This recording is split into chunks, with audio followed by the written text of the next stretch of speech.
মোর মনটা এক্সের খারাপ। কেন, কি হইছে?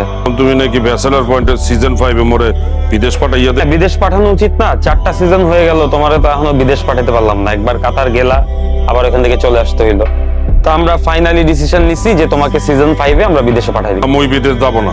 আমরা তো সবসময় দেখাইছি যে হাবু ভাই বিদেশে যেতে চায়, হাবু ভাইয়ের স্বপ্ন বিদেশে যাওয়া। তুমিও তো বলছো যে আমাকে বিদেশে পাঠায় দাও, এখন কি প্রবলেম? মুই বিদেশ চলে গেলে সিজন 5 এ তো মোর পাট কমে যাবে, দর্শক মোরে বুঝলে দেবে, তারা তো মোরে আর ভালোবাসবে না। আরে হাবু ভাই, আমরা যদি সিজন 5 এ তোমাকে বিদেশে পাঠিয়ে দেই, তাহলে তোমার পোর্শন শুট করতে আমরা বিদেশে যাব। তাহলে মুই বিদেশ যাব। সিজন 5 যে শুরু করবা, প্রথম পার্টগুলাই বিদেশে করা উচিত। না না, প্রথম পার্ট বিদেশে করা যাবে না, দেখি কবে যাওয়া যায়। তাহলে মুই কিন্তু 3-4টা দেশে যাব।